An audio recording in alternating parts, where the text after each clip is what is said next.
Welcome to Off the Cut, episode 133 for Tuesday, September 17th, 2024, where, just like every other Tuesday that we do the podcast, the best place to buy woodworking tools is still KM Tools. KMTools.com. Oh, sorry. I thought we were going to sync up there and be fun. We can't always sync. But you know what, Zach, why do we care about KM Tools? Well, because they're not just selling you a bunch of garbage that doesn't work because they got the best possible margins on it. They're selling stuff that they actually designed in-house or tools that they actually use themselves. Yeah. And you know what they say? If it's in their store, and it's in their shop, it's in their shop. Yes. If it's in their store, it's in their store. They tried that one out for a little bit, but it didn't quite resonate with the audience. They had to change it. Well, the really cool thing is when you go over to Katz Moses Tools or kmtools.com, check out their awesome selection of tools. It's either created by Jonathan and his team or fellow makers that you know and love, like the Bourbon Blade. We got Tamar's 3x3 custom router jig, tons and tons of other stuff, and more things coming up soon. Yep. But the cool part is you're not just supporting, all those makers. You're also supporting the Katz Moses Woodworkers with Disabilities Fund because a portion of all of the sales over on kmtools.com goes directly towards the Katz Moses Woodworkers with Disabilities Fund. Yes, sir, it does. Putting tools in the hands of people who need them. And if you need tools and you want to get a $50 gift card to KM Tools, all that you got to do, support us in the podcast over here. You go to patreon.com/offthecutpodcast. You unlock the after show, which last week's after show was like an hour and 20 minutes. It was long, man. I was hungry by the time we were done. I know. It was a lot. This is like historically, it's almost always longer than the main show. So if you enjoy this podcast and you're like, man, I wish these guys would upload more often. Well, we do. We got twice as many episodes. Yeah. And check them out. You've got the episode where Zach gets obliterated. That's true. Too drunk. Never going to live that one down. Yeah. Well, speaking of obliterating things, why don't we announce our returning top tier patrons and then get right back into the show? Okay. We've got Joe Welsh at Delaware Valley Workshop, Goblin Spanker, Corey Duvall, Josh at Sawdust Builds, and sometimes Dadu. Nobody ever knows if he can pay or not, but he's still with us in spirit all the time. All the time. So, let's get right into it, Zach. What have you been up to, man? What's going on?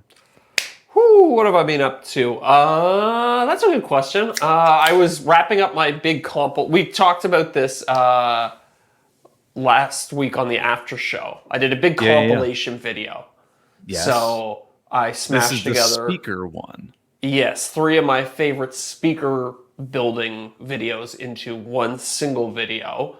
I went back, I reshot. Based on what we discussed, I reshot new intro, new transitions between, because there's 3 episodes I'm stitching, or 3 videos I'm stitching together. So I re-scripted little transitions between each one. Went back, reshot those, tried to weave them all into a nice little narrative. I went back, I re-recorded some voiceovers, I re-edited things. I was like, I don't need this part here. That's not relevant to the story at all. Let me get rid of that. So I tightened it down. I took probably, I think each one was somewhere between 20 and 22 minutes. So in total, it probably would have been somewhere near like an hour and 10. I got that down to a scant 47 minutes in the total. Okay. So I cut out a good bit of content, so I think it's a lot punchier. It's a lot quicker than it used to be. So today I was doing all the annoying things you have to do before a video comes out. I was getting all my affiliate links in order. I made 10 different thumbnails and title variations for it that I'm going to test. I watched over it again to make sure there's no errors or anything like that. The YouTube description, all that fun stuff. That's basically, that took me from like 9 a.m. today to probably like 3 or 4 p.m. I believe it, dude. Those are the things that you're like, oh, okay. Video's done. Just toss it up on YouTube. You're good to go. No. It takes a half a damn day to be like, all right, I got to put in like the links to all the tools. I gotta, come up with some thumbnails. I gotta come up with some titles. Dude, it is a nightmare. Yeah. But it's, But I know the thumbnail stuff I'm starting to enjoy more. It's the ideation process. I sat there for a good hour and just kind of like brainstorm different ideas. Like I would write out a title. I'd be like, okay, what are some variations of that? Because now we have that the new A/B test. What's that called? Thumbnailtest.com. Yeah. So I thought out like titles, and then I also thought out variations of that title, just changing the wording ever so slightly so that I could test that as well. So not only am I going to, so imagine this, you have three main titles that you're going to test out. Yeah. Each one is a completely different concept. So one is like complete home theater build in 45 minutes. And the other one's like, I don't understand why people still don't build their own speakers. And then the third one is something else. And then below those, so once I've honed in on what the best one of those is, I have sub variations of that. So now all of a sudden I'm same basic concept, but I'm tweaking the wording. I'm like, okay, what if I do it in fewer words? What if I remove this? What if I say build your own home theater instead of DIYing your own home theater? Or make your own home theater. And that's the nice thing about this thumbnailtest.com thing is you can do infinite variations. So you can be testing like 5 different versions of the same title at the same time. And then apply that same logic to thumbnails. I have different thumbnails for each of these titles, and then I have different variations of that thumbnail. So I'll have like maybe like a different word or maybe a different color. And so you can really like hone in on the best possible thumbnail and title combination. How long does it run one of the tests for on per thumbnail? You can choose. Okay. So you can say run it for 3 days. You can say run it for a week. You can say run it for just a few hours. So then it'll just run the one, and then it'll switch it out to whatever the next one is, and then rotate through them? Yes. Yeah. And you can pick how often it rotates. You can say, I want to rotate every hour, or I want to rotate every day. Okay. So, yeah. We need to put an affiliate link to that in the... For thumbnail test, yeah. Thumbnailtest.com/off-the-cut podcast. We don't have an affiliate link, but we should get one. Yeah. So I know last week you kind of spoke about the fact that you're like I feel kind of like guilty about making one of these videos. Yeah. Now that you've gone back and you like re-edited some of the stuff and you feel like you've made, I don't want to talk to your person. That you've made some kind of like transitional stuff and like made it a more cohesive story. Do you feel like you've added value to the point where like you're not going to feel like guilty about putting this out? I hope so. I mean, I'll listen to the audience on this one. If a lot of people complain like, oh, this is just reused content, then I probably won't do it again. But on the flip side, I like some of the videos that I included in this, I know didn't even get seen by all of my subscribers. Oh yeah. So chances are most people watching this, it's still going to be new content for them, right? Yeah. So, and then also like you're trying to reach a wider audience too. So yeah, I don't know. This is an experiment for me, and I'm very open to seeing how it goes. But I looked at your compilation video, the one you put out a while ago. And I looked down through the comments, and there was only like one person who noticed that it's a compilation of old videos.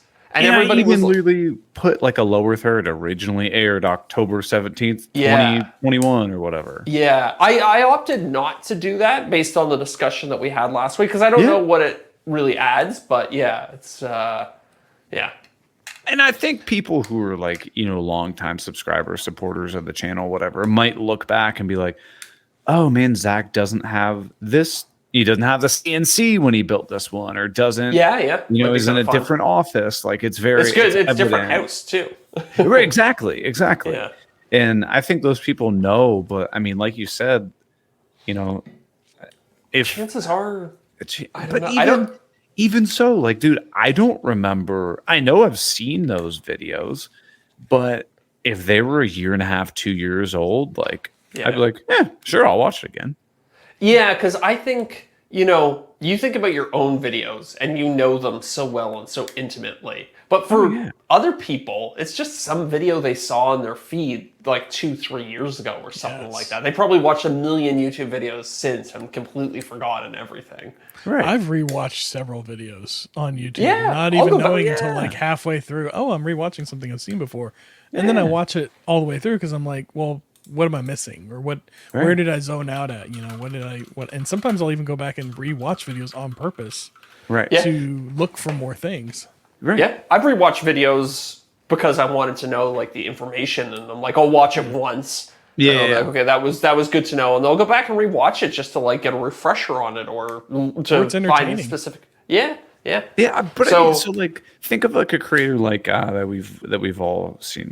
We've all seen Mark Rober videos, right? Yep. They're fun, they're enjoyable, they're educational. Yep. If he would repost one from 3 years ago, and you probably have seen it, but you don't remember it, would you watch it again? Yeah. I would too. Yeah, I would watch if he did a compilation video of all the glitter bombs in a would row. Just kind of cut Probably. out a lot of the fat. Yeah, if he kind Yeah. of, but also if he like found a way to like weave them into the like a new narrative, like here, like you could talk about like the iterations of why they're there. Yeah, so, yeah. yeah. I don't know. And make it real snappy and be like, here's like the best reactions we got from the glitter bomb, but here's where this one failed, and then we updated it to this one, and then we updated it to this one. Like, he could make a snappy 25-minute video using all recycled footage. True. I should That rewatching- would be interesting too, to do like a normal length video, but using 3 or 4 videos worth of content. It'd be so snappy and tight. Yeah. Why should be rewatching interesting. YouTube videos be anything different than rewatching an old TV show that you enjoy? Seinfeld. Well, and that's a great point too. Like I rewatch some of my favorite TV shows all the time as well. Yeah. So Yeah. I think some people just view it as a cop out. sure, for sure. And I mean, I'm sure somebody is going to say that in the comments, and I'm emotionally prepared to take that hit from. Yeah. But if it's 100 people, it's like, okay, maybe I'll rethink it. If it's 2 or 3 people, it's like, okay, well then, and then the rest of the comments are overwhelmingly positive, then maybe I'll make some more of them. Do you think you're going to make more? I mean, based on how this one went, yeah. Yeah. Am I going to make one a month? No. No, definitely not. Maybe 2 Once a in year. 6 months? Probably like 1 a year.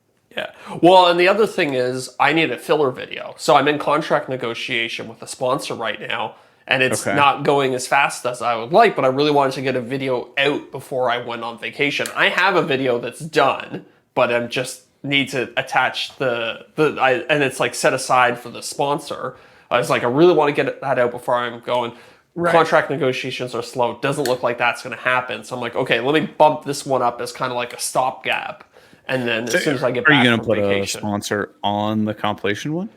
No, I'm not. Okay. I'm just gonna. I have a product. I got some T-shirts made, so Hell I'm yeah. going to. There's like a 30-second plug for the T-shirt in there. So Limited edition or whatever? I didn't do limited edition. Maybe I don't know. We'll see. I think. Yeah. I think I'm just gonna leave it as is. But I know the limited edition. It's just. I know from behind the scenes that when people say it's like a limited edition run, it's like they're just doing that to like kind of like juice engagement on it. And they're So it basically feels just going kinda to turn it off, even though we all know that we're all using T-shirt fulfillment services that could print 1 or they could print 3 million of them. Like, Yeah, exactly. But I mean, I don't know. I'll try. I'm gonna try this one without it. If sales are crappy, maybe I'll try the limited run thing in the future. Who knows? I'm experimenting right now. I'm trying some new stuff out. now, did you design the T-shirt yourself, or did you I did. hire it out? No, I designed it myself. Yeah. Ooh, this guy. So tell me about the shirt. What was the inspiration behind it? I wanted to have something that I could point to every time I F up on a project. Oh, you basically just like point at the shirt or whatever. Yeah, exactly. It's basically like a little bit of like, can be like almost like a running gag. Like anytime I hit like a hurdle, I can like point to the T-shirt and be like, okay. It's like a nice little reminder that like every time you screw up, it sucks, but it also makes you a better maker at the end of the day because you learn a lesson. Dude, that's smart. And even if you're not wearing the shirt, you can like do something where you just like point off screen and then you put like a PNG overlay where it's just like, Yeah, true. This shirt available in the description. Very And true. People will think it's funny. Yeah, I hope so. That's my intention. So we'll see how it goes. It's funny, but also might generate revenue. Yeah. Is it live yet, or you don't have it? You don't have it ready, do you? What do you mean? The shirt. The shirt? Like, Yeah. It's, can you It's on your see it? website. It's not on my website. I think if you go to like the little carousel below my videos, you can maybe find it. But thank you for reminding me. I'm going to clear out all the other ones and just have that one highlighted. Have you worked with the product tagging thing in YouTube yet? It sucks. Yeah. Okay. That's very reassuring. Yeah. It's quite poor. Okay. Because you can like tag a specific product, but then you can also have that shelf of like a bunch of different products, right? Is that the way it works? Yeah, something like that. Yeah. The building is a pain with the snake eating itself. Yeah, exactly. I like that. Yeah. That's awesome. Building is pain and pain is building. Oh, that's funny. Yeah. I like that. Oh, I didn't even see the bottom part of it. That's good. That's clever. I think people are going to like that a lot. I hope so. So what's this Maker University thing that you've got? That was another one I was working with. See, there's a bunch in there that I've been playing with. I like the build, fuck up, repeat. Yeah, build, fuck up, repeat. That's another one too. So there's a few where I kind of like played around on that concept. The Maker University one is like I was trying to think of how I'm going to explain it still, but basically like I built my whole career on YouTube by watching other YouTubers. So it's like Maker University, and then it's like a picture of the YouTube logo with some laurels around it and stuff. Okay. I dig it. Yeah. I dig it. Huh. Yeah. So what'd you use to design it? You just use Photoshop? I think I just use Photoshop. I just got a bunch of different PNGs and like kind of tweak them. Getting text to wrap around in a circle took me probably about 3 hours but again, that's I learned it by going on YouTube. I was like, how do you get text to wrap around in a circle in Photoshop? See, I think that's when you got to use Illustrator. Illustrator, yeah. I'm not proficient at Illustrator. Let me look and see if I can find those files. Maybe I did use Illustrator. You can get the vector off of Illustrator, and then it's scalable. Yeah, I definitely did it as a vector. I'm pretty sure you can also do vectors in Photoshop, though. That's the weird thing about Adobe stuff is like there's so much overlap between what some of their programs can do. Yeah, it's like if you wanted Paint in Photoshop. It's basically the same thing. Yeah, like we could edit this podcast in Adobe Premiere. We don't, but I do use Adobe Audition. It looks like I did everything in Illustrator. Oh no, wait, I lied. No, I did everything in Photoshop. Yeah, I'm just more proficient with Photoshop. Yeah, that's the thing. It's like I just used the one. I was like, okay, I know how to do this in Photoshop, so I'm going to start there. And same with like InDesign. InDesign's another Adobe one that's for if you like make like magazine covers and stuff like that. That's much more like text focused.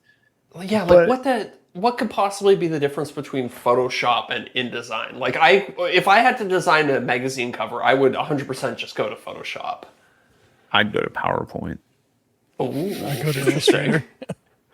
No, go to Illustrator? There's so much. There are tons of overlap. I don't know. Yeah, totally. But so you think this? So when are you going to put this video out? You said before you go on vacation. Yeah, so probably I don't know when. I like posting on Monday. Maybe I'll schedule it to come out next Monday. When are you leaving? You leaving this weekend? I leave on Sunday evening. Okay. So yeah. Which I guess now we should tell people that next week, the week of the 24th, 7 plus 7 is 14, so 24th, we are not going to be recording an episode. I think this is one of like 2 or 3 times we've ever skipped a week. Yeah. In almost 3 years. So Should we put out some reruns? we've considered it, but Yeah. the thing about that is like, am I going to listen to a best of podcast? Yeah. No. So Yeah, I'm assuming no one wants True. to watch that, and it would take a lot of effort. If somebody wanted to re-listen to one of our old episodes, they could just scroll back and listen to it. Yeah, that's true. Right. That's a good point. So we're going to be taking next week off, and potentially the week after that. Or Yeah. we might just move the episode to later in the week. It just kind of depends how you coming back from vacation ends and seeing how moving ends and whatnot. But Yeah. stay patient, people. And that would also mean this month we're not going to do a BYOC live hangout. So our apologies. True. It's too much for us to juggle right now with everything up in the air with moving and vacation and whatnot. It's a lot. So stay tuned, and We'll make it up to you. Don't worry. yeah, we will make it. Goodness, excuse me. We'll make it up to you, and we'll get some guests to get on the show too. We've we been need to pausing have on some that guests. during all of the All the chaos. craziness. Yeah. Hang with us. Hang with us. We need to get some guests. Stand by. Though. Guests are fun. Yeah. We always have a good time with guests. Yeah. We always have. And then whenever we have a guest, I'm like, I need a break where we just have a regular episode and talk about normal stuff. Yeah. Have you ever been to the airport and like somebody walks in front of you? Yeah. Oh, dude. Oh man. So I got my video all situated for the next one's going to come out. It's the Adirondack chair. Ooh, interesting. This one you built at the beginning of the summer? I think Like spring? so. Yeah. Okay. So it's a Yeah. couple months old. Yeah. Yeah. That's topical for The fun. kind of the angle. Yeah, I think it'll be fun. You know, kind of a fall time, get around the, the bonfire. Yeah. The angle True, I true. took with that one is kind of like that there's a million different ways to do all this different stuff, and how like, upgrading tools or whatever can get you cleaner, faster, more repeatable results. Kind of talk about how using templates kind of really sets the stage for like building tons of other stuff. And this is one of the ones where I was having fun, just kind of riffing on topics and like just talking in general, as opposed to be like, I cut this to 12 inches and then I put a 15-degree miter on it. Cause like, dude, I can't do those voiceovers anymore. They're not interesting. When I was redoing the videos, that was the thing. And like some of the old ones, I'm just kind of describing what I'm doing. So I was like, okay, cut these out. Talk about something more interesting. Like, I'm bored. Yeah. Like I'm bored writing it. I think that's, something a lot of early YouTubers don't get. Like, I know that's something, well, I think we both had that issue, right? And we're like, we work really hard on projects. We put out these videos and then, nobody would watch them. And be like, what the hell? This is a good video. But it's like, it's just boring if you're just describing what you're doing. Right. Now, it's totally different. Like, say you're over at the miter saw and you bring a board over to the miter saw and you can be like, now I cut the boards to length at the miter saw, but I want to give you my 3 tips that make the miter saw whatever. Now that's engaging, and you could spend 30 seconds on you cutting at the miter saw, as opposed to like, I cut these down. Well, I'm just going to wait here until they're cut, and then we're going to go to the table saw. No, tell me something that's related to what you're doing, but is engaging. And so, go ahead, Eric. I was gonna say, how far disconnected do you think your voiceover could get from what's actually happening on the screen? Like, could you tell a completely different story as the voiceover? I mean, look at Cam. He does that all the time. No? Okay. Yeah. Or Johnny Lambert. Fields. Some people just go like crazy about whatever. Or Or Salamoni from Four Eyes. He talks about some wild stuff too. Yeah. Yeah, so it's just on nonsensical tangents. But I mean, it gets people engaged, it gets people fired up, and it gets people watching the video. Yeah. I have a really hard time writing that voiceover. Yeah, I try. I don't, I don't know. When I'm writing the voiceover, I never think to go on these like crazy tangents. It's just not really the way my mind works. So, Taking like a 70-30 approach, 70% focused on the work, 30% rambling. yeah, Yeah. maybe. I'm more like a 90-10. Like I'll throw Yeah. in like a little like quip here and there, but for me, I try and stay on like relatively on topic. point. Yeah. Sometimes if I have something come to mind or like if I'm doing a voiceover and it makes me like think of something else, I'll like, maybe go down a little bit of a tangent. But Yeah. sometimes I literally be like, as I'm writing, I feel like I'm going down on a tangent. And so I'll make it part of the voiceover, be like, well, I feel like we're going on a tangent, so let's get back on track. Like that would literally be like in the voiceover sometimes. But I think it's kind of like a fun way to like bring somebody along with like what you're thinking, but being like, hold on, wait, let's get back on topic here. Yeah. But so I've been working on that video, that Okay. one. You got a sponsor for it? Yeah. So this is the one I'm doing for Fiverr. Oh, like, okay. And so you did a video for them a while ago. Is this Yeah. was it like a package deal? They were like, we want 3 videos, or did they just like the first one and they came back for more? Yeah, exactly. So it was not a package deal. They wanted to renew. Okay. And so like Fiverr is great. I've had awesome experience with Fiverr, no issues whatsoever. But I'm like, I don't really need this guy to do anything. Oh. And So so I'm just gonna literally say the exact same thing I did last time, that I had this guy build me the model and this and that. I mean, I didn't, but like I absolutely could have asked him to build it, and it would have been great. But then here's what I'm thinking: like, do I just, What if you just send the guy the message, be like, hey, I don't need you to do anything, but I have to do this for a sponsor thing. Can you just send me back any file, and then I'll just like thumbs it up, and like you get, I don't know, like $1,000 or whatever your rate is, like. Yeah. I mean, that's. I'm sure he'd love that. Obviously, Right. It's a nice little thing you could do too. I've already made the video before they even like put the funds in my account for me to pay the freelancer and stuff. And I was like, I kind of just want to send this to them now to get approval. But like, are they going to be like, wait, we didn't even send you any money to pay for the freelancer? And I could be like, oh, well, I didn't use them. Yeah. I paid out of pocket and you're reimbursing me. Yeah, but then what if they like check the account? They're like, there's no activity. Yeah, true. I think that's dangerous. Yeah, I would say, I mean, I don't know.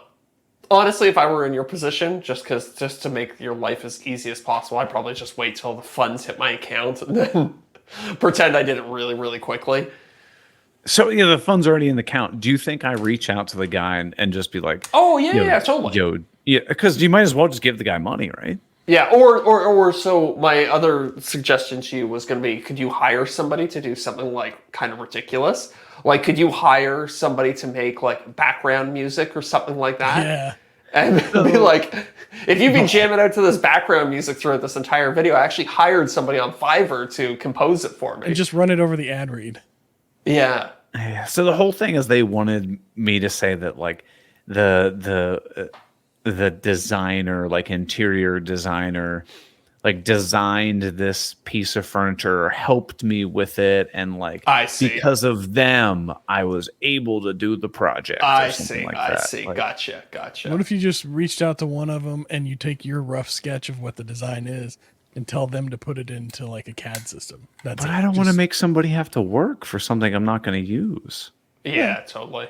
Or I honestly just think I'm going to reach out to the guy and be like, dude, here's the thing. Doing a YouTube ad, I have everything that I need. I'm just going to give you the funds. I know this seems scammy. Yeah. I'm literally just going to give you the funds. Yeah, and just then do that. just, Or I'm going to be like, this is, just send me a picture of peanut butter and jelly.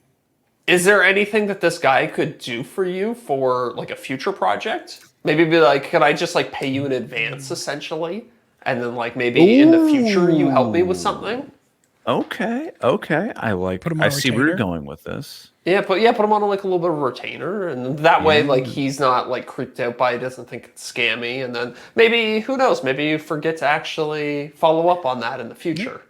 Or I basically just be I just pay him to do something for a different project.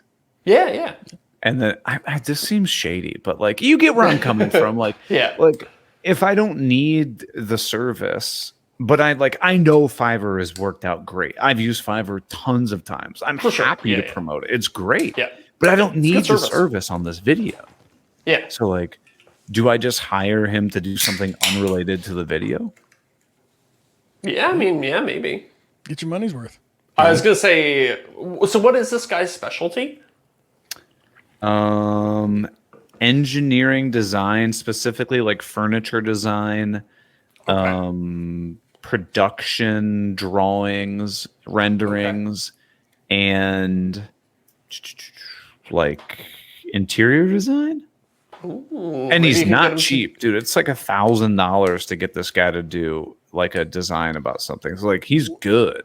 Okay, Yeah. what if you spun this a little bit, milked it for a little bit more, and had him design you a piece of furniture unlike anything you've ever seen before, just like whatever you want to put out there, right? And then whenever he comes back at you with whatever his design is, put it up to your Patrons to vote on whether or not that's something they'd like to see you build down the line. Interesting. That's interesting. That's interesting. I like that idea. You can double dip off of it. Yeah. Ooh, you got me thinking, Deric. I like where your head's at, man. I like where your head's at. Have you considered that, and try not to take this the wrong way, that this guy might not want to have his name attached to your design? So I have. So Because here's what I did. Here's what I did. Right. Hit me.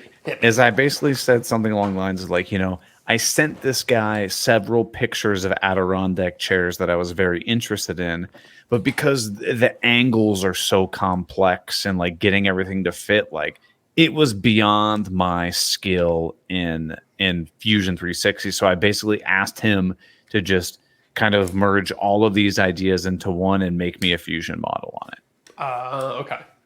Okay. So you're not like, yeah. Yeah, it's So not it's like, not like- here's this thing that Todd designed, and Todd's like, whoa, I didn't design that. Yeah. Because who knows? Well, if this guy's charging like $1,000 per design, he might be a little particular about what he puts his name on. Yeah. Okay. I did consider that, but I wanted to make it very clear that it was basically, hey, here's what I'm asking you to do. I'm not good enough at it in Fusion, which is fair. Have you ever tried the design of an Adirondack chair in Fusion? No, that would be tough. It's not easy. That would be hard. There's a lot of weird intersecting angles on Adirondack chairs. I had to. You know what? I had to make an Adirondack chair in SketchUp for a partnership like 3 years ago. Oh, wasn't it for like one of those like wood companies or whatever? It was for Craftsman. Tools. They wanted me to make They wanted me to make a hockey stick chair. I remember that. Yeah, so I made it, which was easy enough. That took me like a day. And then I had to create a set of plans for it, and that was a nightmare trying to do it in SketchUp back in the day because I didn't know Fusion at that point. You should have just gone on Fiverr, man. Sure. In retrospect, I definitely should have. Yeah. Should have sent you those Fiverr funds. But so that's what's going on. I'm gonna get that video approved hopefully soon. I'm gonna launch that like the first couple days of October. Yep. Working on negotiating some other stuff for the holiday time. It's gonna be busy, man. It's gonna be busy holiday season. But I want to try to really fire some videos out during the holiday season while views are up, ad revenue's up, and just 100%. really get a good base going on, Yeah. That's I remember talking about this last year. I think Mark Rober didn't post for 6 months. And then going into the holiday season, he was just like bang, week bang, after video. week, yeah.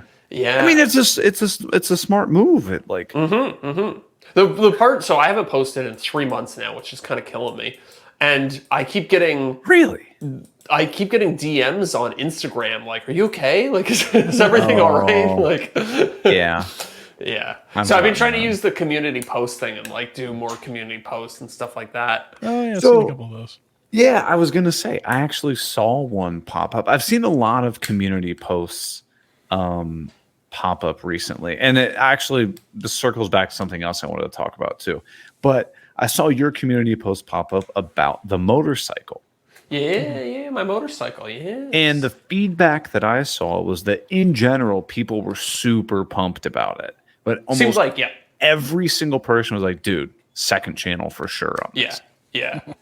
Unless it's super, super like techie, like if you turn in, this old motorcycle into an e-bike or something like that. Yeah, which I did. That's not the direction I think I'm going to go with that project or any other project. The automotive stuff. I mean, there might be like little bits of tech here and there, but not tech forward. I wouldn't. say. Yeah. Yeah. I wanted to ask you about the motorcycle though. So if thinking about doing content around it, where are you going to film it? In your garage shop? Right now, so I actually started filming the first video, Okay. and I just did in the backyard. Did in the you backyard. you got pretty good lighting in the backyard though, because Yeah, I've seen yeah. your ads that you've done back there. Yeah. It's like it's nice and private. Like it's like fenced in all the sides, so I don't have to worry about the neighbors seeing me talking to the camera. I filmed it all that's with the a worst. I filmed it all with a GoPro too, because again, when we were talking about it before, I want this channel to be a little different. I want it to be like a little bit more raw, a little bit, yeah. So instead of like having like the really fancy camera, like the shallow depth of field, I want it to be a little bit more. I don't know how to describe it. A little bit more like low effort in air quotes, But fun. Not to feel it's like a hobby for you. I thought about your name again. Yeah. Zach and Chrome. Zach, I don't know. I like Zach Motors. Oh, that's. I think that was your idea last time. I think that's my favorite. Because motors would cover mopeds, Yeah. motorcycles, cars. Yep. When you and Scott get that mini truck, Mini truck. Yeah. Yeah. I mean, it would cover It's- everything. It could even Yeah. cover electric vehicles because they all have motors, Yeah. helicopters, planes, boats, Ceiling fans. ceiling fans. Yeah. It casts a wide net. Plus, I'm not really a big Chrome guy. Oh, okay. Yeah. Yeah. Yeah. Don't get me started on Chrome. Yeah. I always go for the Chrome delete option on vehicles. Why is it that the Zach and higher Black. trim level you go on cars, the more chrome they add, but right. nobody wants the chrome? I know, it's crazy. Yeah, I like the think midnight with the additions that they do on a lot of them, where everything's just Yeah. blacked out. Yeah, exactly. The chrome So, looks cheap. I think It's it's starting to, I yeah. think boomers like Chrome. Yeah. So I think they, it used to mean something, but it doesn't anymore because you can chrome plastic, so it's not not what Yeah. it was. That's a good point. Yeah, I guess back in the day it meant like, okay, like the bumpers, like these are solid metal bumpers because they're chrome. Yeah. Yeah. But hey, I mean, the point of a bumper is to give you protection. Why would you want a chrome bumper? Because then if anything touches it, it's just instantly hacked up and scratched. Yeah, true. Well, some Like chromes the are Ford pretty tough. Pinto. I think the Ford Pinto is as soon as your bumper gets touched, it turns into a ball of flames. Pretty sure that's what the lawsuit was about. You think it's too bad they still don't make the Pinto. Yeah. Oh, Maybe that'll dope. be my second project on the second channel. I'll get a Pinto and restore it. I had somebody reach out to me about helping them with a restoration on a 1961 Sunbeam. It's got like a wood what is dash. that? They wanted me to remake the wood dash for them. No, thank you. That would be That's kind a of cool. It's start. flat. It's just cut in circles. I thought it'd be kind of a cool little project. They just wanted like a different type of wood on it or something. And Yeah. I'm trying to get a picture of a dash on a Sunbeam. The whole exterior shots. Sunbeam Alpine, yeah. But I got back. I didn't see the message for like a week, and I got back to them too late, and they already found somebody else. Oh, I see it. Yeah, it is pretty flat. It just looks like it's like a walnut piece. Yeah. Yeah, a burled walnut piece. It looks like it might have a little bit of a curve to it. It's probably just a sheet of veneer, to be honest. Yeah, it's veneered. It's veneered plywood, is what he said, and I was like, "That's Yeah. I can do that." I mean, it looks Yeah. pretty neat. Pull the old one out, use it as a template, you're good to go, Exactly. right? That's what he was going to give Yeah. me the old one as a template too, and I was like, Yeah. as long as it's not complexly curved or anything, I can do it for sure. Yeah. Now, is that It's fun. something you think you'd have to like impregnate with like penetrating epoxy with Probably a like the good idea. hot and cold? Yeah. Probably, yeah. I imagine. Or just That'd be lacquer fun. the ever living hell out of it. Just a million Yeah. layers. That's what they Yeah. used to do back in the day, I think. That'd be a lot It's of fun funny. though. Working on old cars, you peel them apart and you're like, oh, this is actually really simple sometimes. Yeah. I had this old Jaguar back in the day and it was like the same thing. It had like a wood veneer dash and it was like literally just a piece of wood veneer bonded to a slightly curved piece of plastic and then screws in a few spots to hold it in. Yeah. It's funny that you think that all these things are like so just made to like incredible, like, oh man, I could never build that. And then you start taking it apart and you're like, pretty much everything in your car is just done with Plastic. like snap fittings of plastic and then Yeah. like a couple screws here and there. Yeah, yeah. Yeah. Like my Yeah, first it's truck, pretty the engine impressive. bay was just like half of it was just air. Like there wasn't hardly Oh, yeah. anything under the hood, but like the engine and then like alternator and battery, and like a few other Yeah. things. And it was just, you could see straight down the bottom. You could see completely around everything. You could get to everything on it. It was so Yeah. easy to work on. Yeah, but they had to That's put why I a huge like- frame on it to make it seem like it's the most powerful truck in the world. That's why I like working on this motorcycle. It's like, oh, you need to like change the I don't know, like the Flux ignition or something capacitor. like that. So it's just like right there. Like you just two screws and it's off. It's So you're Modern gonna bikes do and stuff. you're gonna do voiceovers for this motorcycle video? Yeah, definitely. So that's again like keeping with this kind of like light lift theme. I'm just recording everything. I'm not really doing much talking to the camera. Like, if something happens in the moment and I need to say something, then I'll say it. But Set I'm the just bike kind on of fire. but I'm just kind of recording me doing the work and then I'll weave it into a story later. So is it going to be like a POV shot, or do you have the GoPro on like a A little bit of flex both. to I've got it on a tripod? tripod. I've got it at POV sometimes. Okay. Yeah. Dude, I'm excited. Did you start the channel yet? No, I haven't done it yet. And nobody better take the domain. Or I'm pissed. Just get yourself two GoPros, one that you always have head mounted, so you got the POV all the time, and then the other one that Yeah. you move around for your shots. Yeah, true. Multicam setup. You can do that in yeah. Premiere, right? Yeah, I think so. I've Just, never like, done sync it. 'em up. You just gotta have a common audio source for them to sync by. Is that it? Yeah, or use like time code, which is where you have Yeah. like some sort of If- like timer that syncs into both of them. Yeah, that's yeah. As long as they're both synced on the same time. If they're not, then Yeah. it doesn't help. I've never Yeah. tried it though. I think it'd be fun because in my head I'm thinking like, okay, you put two clips overlay on one another, and then you just cut out the sections that you don't want. But when you do a multicam stream inside of your software, that's actually way more sophisticated than that, right? Isn't it? Yeah. Yeah, it'll make Yeah. it one video stream in like Premiere Pro. Okay. So like it'll come like if you got 4 of them, it'll compress them all to one, and then you tell it to be a multi-stream or a multicam, and then whenever you're looking in your viewer, you can toggle multicam on, and it'll show you all 4 cameras, and it'll show you the one that you're currently viewing. And so as you're watching it, you can just sit there and click to switch to the ones you want to switch to as it's playing through, or you can Interesting. assign it to hotkeys. Like I assign it to hotkeys 1 through 4, and then I'll just tap 1 through 4 to switch to the different cameras. Oh. Now I'll have I'm to opening up experiment Final with that Cut just Oh, to yeah. dick around to see if I can figure out how to do it real quick. I love multi-camera mode. Whenever you have enough shots to work for it, it's fantastic. Yeah. Yeah, I wonder if I can't figure it out real quick. Huh.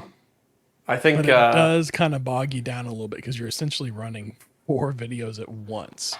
well, that's like a lot of data too, Yeah. Like if you have 4 cameras and you have 4 hours of footage from each camera or something At like 4K. that. At 4K, yeah. Or I was shooting with my GoPro, it's like 5.7K. Multicam clip. Huh. Okay. Yeah. Interesting. Okay, I'll have to screw around with that just to see what it looks like and like how to mess with it. I mean, I'm sure it's extremely powerful, and I'm thinking like somebody does like a music video or like a sports event. That's effectively what they're doing is they're editing a cam stream. Yep. And I'll just, at the beginning, if I do it for myself, at the beginning, I'll just clap twice to give myself an audio wave for it all to sync up to. Yeah, that makes sense. And Unless at the end. on one of your cameras you forget to plug in your microphone. Yeah. Well, I always have the one that the lav one Yeah. recording to itself, and then everything else Okay. records its own audio. I Ooh, see. it can record. Which lab do you have that records to itself? The Anchor work it does. Yeah. Oh, yeah, yeah. And the yeah, you used to Rode have one that will do it too. The new Rode ones will The do new it. I one, think yeah. the Rode 2 will. If you have the Yeah. Rode Wireless Go, it won't, but the Rode Wireless Go 2 will. And then I have Yeah. the Rode Wireless Go Pro, and that one does it as well. So is that basically just if you forget to connect it to your camera, that the audio will gotta record back up. in the microphone, and then you just extract the audio as like a file from the microphone, basically as onboard Yeah. storage? Yeah. Yeah, exactly. It's like 8 hours of it too. You just Yeah. plug it into your computer and pull it off like any other file. Yeah. See, my problem is I usually have my wireless mic plugged into my camera, but I don't always turn it on. And then I'm like, now it's just like the audio input on the camera is connected to a microphone that's not picking anything up. So Yeah. then it's just like, I have a blank clip there, but it is what it is. Yeah. I don't know. I am highly considering when I move upgrading the tripod. Oh, talk to me about tripods. You're gonna get a Are you still carbon on the fiber bucket and stick? Manfrotto. So I had a Manfrotto, and let me tell you, the head on the Manfrotto, love it. I know, Zach, you're a ball head guy. I like a good ball head. Deric, what But you kind of, what do you like? You like the fluid head or whatever with the arm? Yeah. So, Deric, what kind of head do you like on your tripods? I never really thought about it. I just like the one that fits on my camera. I have one tripod. Well, I've Okay. had two, but I don't use them that often. Do you have the ball head so you can like rotate it like 360, like wherever? Yeah. You like Go. that one? And then I definitely prefer that. Okay. So I like the ones that have like locked axes on them. So I can basically unlock one and I can just like pan side to side, or unlock another one and it goes up and down. Obviously, Yeah, you could do them both at the same time, though. The one I got, it's the ball and it swivels around in the ball, but then there's another one underneath of that where you can just do rotation by itself. Ooh. So you can lock the ball and then Yeah. you can rotate it. So I got mine here. I can undo the ball, obviously, and then you get free movement, right? But I Right. can lock this off, and then there's this other one here that I can undo, and then I can swivel. Oh. Okay. So, yeah. I don't know. I And then might obviously try a ball height head and adjustment. see if I can I get like in it. with it. I like it because I can just loosen one, flip on it, position the camera where I want, lock it off. It's like nice and quick to change things. That makes sense. Makes Yeah. sense. I haven't really given them much thought, but the last couple of times I shot, I didn't use my big camera. I just used that little 360 Go and my Yeah. GoPro because they're Yeah. easier to like put in little tight spots. Yeah. And I don't Fair. like tripping over the tripod whenever I have it in Yeah. the garage. I also don't like taking it out in the garage and getting it dusty.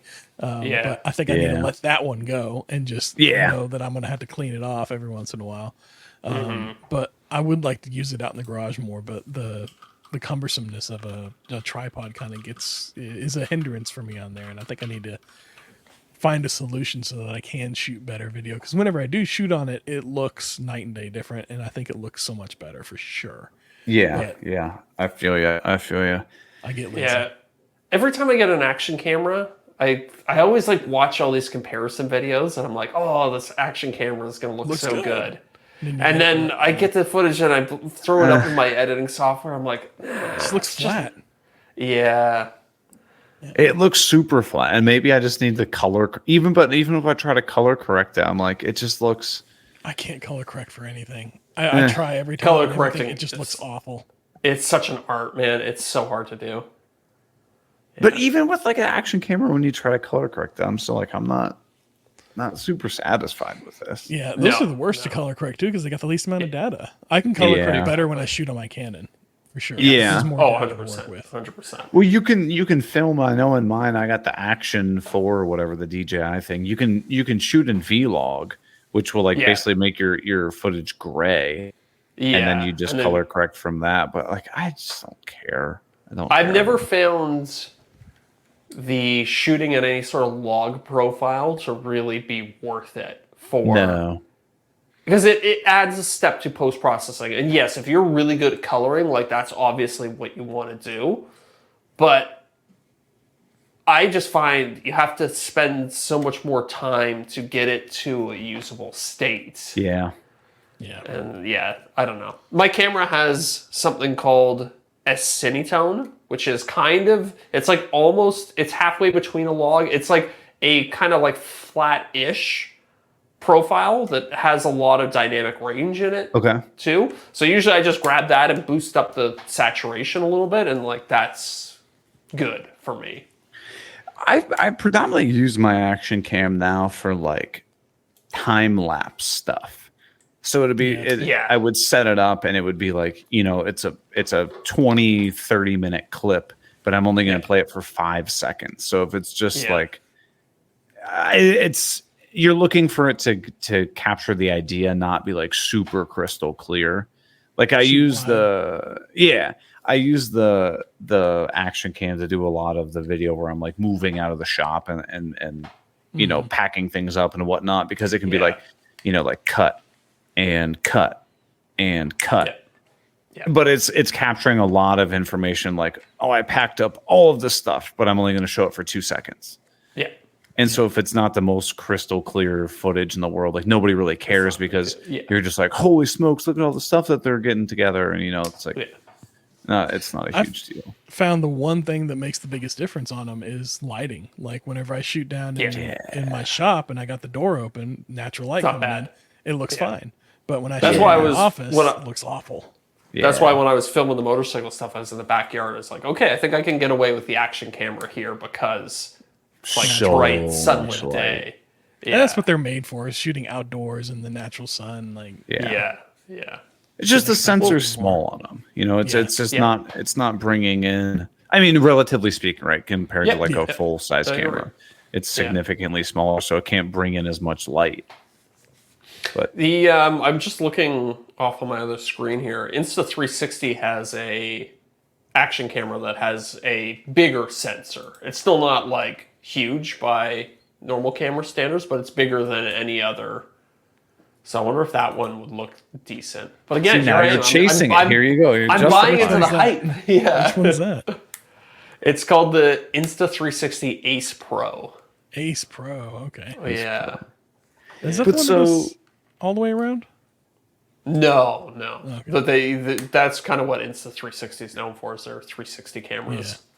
Hence the name. So before we got on the camera tangent,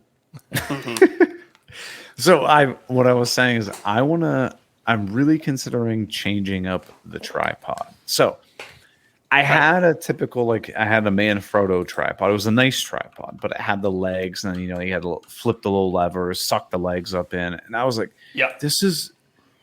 it's too slow. It takes forever to move shot to shot to shot. So then right now I currently have the concrete bucket on wheels with a stick and then like an articulating arm. Yep. Okay. I love the fact that I can just grab it, roll it. I'm wherever I need to be so freaking fast. Yeah. Here are the downsides of it, and something you probably can see and imagine. I'll adjust my camera. It's right where I want it. And then when I let go, it does this little wobble, wobble, wobble, wobble, wobble, wobble. Because it's on the long pole. Yeah. It's a really minuscule amount where if I'm doing a wide shot, you'll never notice. But if I'm cranking it up to as far as zoomed in as the camera can go, where it's like, if I'm a quarter inch away, something's out of focus, right? You can tell, and I'll have to press play and or press record and wait 10, 15 seconds for it to stop. And then do what I'm doing. I wonder if So- there's a way you could fix that. So You have image one of, stabilization on? I do, but it's still enough that it Yeah. picks it up. Yeah. So one of the things I could do is the pipe that I'm using is probably only like a 3/4 inch pipe. So I don't know if it's the pipe itself that's bending or it's the Yeah. moment arm of the camera being 4 feet above the concrete. And it's just, Yeah. it's That's just what it kind of is. doing, you think that's what it is? I think no matter what you put on it, the stability is that the base, because you got it on wheels, right? So I'm Yeah. assuming there's a little bit of flex in those wheels, and so with that Yeah. camera arm being so tall, the weight What of if the you got camera rid- on there is just gonna If you could What take if you it off got rid of the there- wheels? if you could take it off the wheels and get it flat, that might eliminate it. I mean, it suck That a would be little a bit to move it bitch. around. Because I mean, Yeah. what's a whole bag of concrete is what, 50 pounds? Yeah, 50 pounds, something like that. Is that So how I it's just used? have to the whole like bag? manhandle this. I did a fast setting bag, just like literally poured it in there, sprayed a hose, and dug it around, and then Yeah. How good are to go. walk me down here for a second? How are the wheels attached on the base? with bolts. So from underneath, bolted on. So you Yeah. did empty bucket, bolted the wheels to it, then filled it with concrete and put the pipe No, in? I bolted the Home Depot bucket to a plywood base, and Oh, then okay. so So the probably- wheels expand out 4 to 5 inches on all sides. Yeah. Good, because I was thinking like if you could either just to test it, wedge something underneath of there, so you basically jack it up off of those wheels and eliminate the wheels from the picture, just like a couple blocks, and see if you still have that wobble. And then if you don't have that wobble anymore, then change out your wheels to ones that are side mounted, casters that come down and lift it up and then roll. And then whenever you're want it where you have it, the casters lift off the ground and it's flat. Okay, I see what you're saying. Huh. And then that give you a stable base. Yeah. Okay. I think you just got to get jacked and no wheels. Get jacked. Yeah. See, I don't know. I just can't decide. Like, I really like how easy it is to like just move it around and like, because it's on the articulating arm, I'm like up, down, side, rotate it, whatever. It's good to go.